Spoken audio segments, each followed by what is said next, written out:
Se você assiste Bleach só pelas lutas, você está vendo só a superfície, porque no fundo, essa obra nunca foi sobre força, foi sobre o que acontece quando alguém encara o fato de que o mundo não tem um sentido pronto. Os inimigos de Bleach não são movidos por ambição, nem por ideias, eles são movidos por vazio.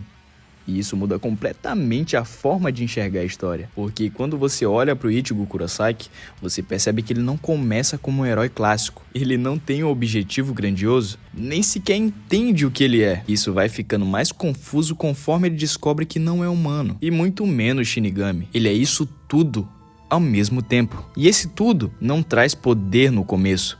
Traz conflito, porque quanto mais partes diferentes tem dentro de você, mais difícil é manter o controle. E é por isso que o Ichigo perde o controle várias vezes ao longo da história. A máscara de Hollow surgindo, a sensação de ser dominado, o medo de machucar alguém. Tudo isso não é só ação, é o reflexo de alguém que ainda não conseguiu organizar a própria identidade. E isso conecta diretamente com Carl Jung, que falava sobre a sombra, a parte de nós que a gente tenta esconder. E o problema, segundo Jung, é simples, porque quanto mais você tenta ignorar essa parte, mais ela cresce no escuro. E Ichigo vive exatamente isso.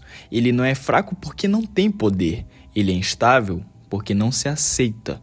E isso começa a mudar quando ele para de tentar ser só um lado e começa a integrar tudo o que ele é, inclusive o que ele não gosta. Mas enquanto Ichigo passa por esse processo interno, existe alguém em Bleach que segue o caminho completamente oposto. Sasuke Aizen. É aqui onde a história realmente aprofunda, porque diferente do Ichigo, Aizen não tem dúvidas. Ele não entra em crise, não perde o controle, não demonstra medo. E à primeira vista isso parece superioridade, mas na prática é outra coisa. É distanciamento. Aizen não resolve o conflito interno, ele simplesmente elimina tudo que não serve ao objetivo dele. E isso cria uma diferença fundamental entre os dois. Ichigo é alguém que tenta entender quem é. Aizen é alguém que decidiu o que quer ser. E isso parece força, porém existe um custo. Porque quando o Aizen olha para a Sociedade das Almas, ele não vê um sistema equilibrado, ele vê uma estrutura onde ninguém questiona nada. Onde as regras são seguidas não porque são certas, mas porque sempre foram assim. E aqui está o detalhe importante, Aizen não está completamente errado.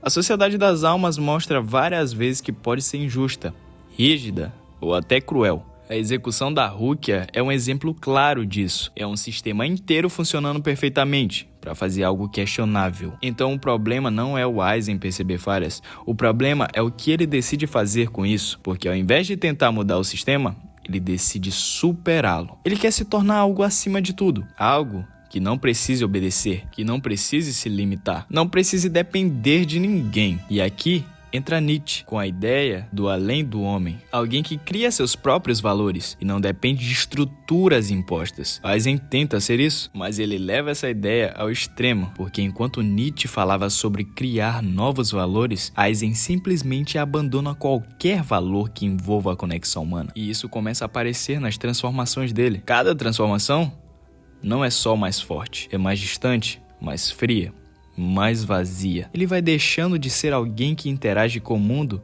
e se tornando algo que apenas existe acima dele. E é nesse ponto que a filosofia de Bleach fica mais pesada, porque o anime começa a levantar uma pergunta que não é confortável. Até que ponto evoluir? Não é perder quem você é? Porque Aizen alcança o que muita gente teoricamente quer: poder absoluto, liberdade total e independência completa. Mas quando ele chega lá, não sobra nada além dele mesmo. Isso não é liberdade, é isolamento. E é exatamente aqui que o contraste com o Ichigo fica mais forte, porque o Ichigo nunca teve controle total, nunca teve certeza absoluta, nunca esteve acima de tudo, mas ele sempre teve algo que o Aizen nunca conseguiu construir: o motivo. Isso parece simples, mas resolve um problema filosófico gigante. Porque quando você olha para Victor, ele dizia que o ser humano pode suportar praticamente qualquer situação, desde que tenha um porquê. E o Ichigo tem. Ele não luta por poder, ele não luta para provar que é o melhor. Ele luta porque escolheu proteger. E essa escolha, por mais simples que pareça, organiza tudo dentro dele. Enquanto Aizen elimina partes de si para manter controle, Ichigo aceita suas partes para construir direção. E isso muda completamente o resultado final. Não é só força que está em jogo, é visão de mundo. Aizen acredita que estar acima é vencer, Ichigo mostra que continuar sendo alguém já é uma forma de vitória, e aqui entra uma camada ainda mais profunda, porque afinal, Aizen não perde só porque foi derrotado, ele perde porque a própria lógica dele colapsa. Ele queria liberdade absoluta, mas acaba preso, não só fisicamente, ele se torna prisioneiro da própria visão, da própria ambição e da própria necessidade de estar acima de tudo. E isso conecta com Jean-Paul Sartre, que falava que a liberdade sem responsabilidade pode se tornar um peso. Porque quando você se coloca acima de tudo, você também se desconecta de tudo. E no fim, isso cobra um preço. E talvez a maior diferença entre Ichigo e Aizen não seja a força, inteligência ou estratégia, mas sim a forma de como eles lidam com o vazio. Ichigo encara o vazio e decide preenchê-lo com propósito. Aizen encara o vazio e decide superá-lo com poder. Um constrói sentido, o outro tenta substituir sentido. E é por isso que no final, só um deles continua inteiro. Porque Bleach nunca foi sobre quem ganha a luta. Foi sempre sobre quem consegue continuar sendo alguém, mesmo quando tudo ao redor tenta te transformar em nada. E talvez seja a mensagem mais desconfortável da obra. O vazio não é o inimigo. O inimigo é o que você faz com ele.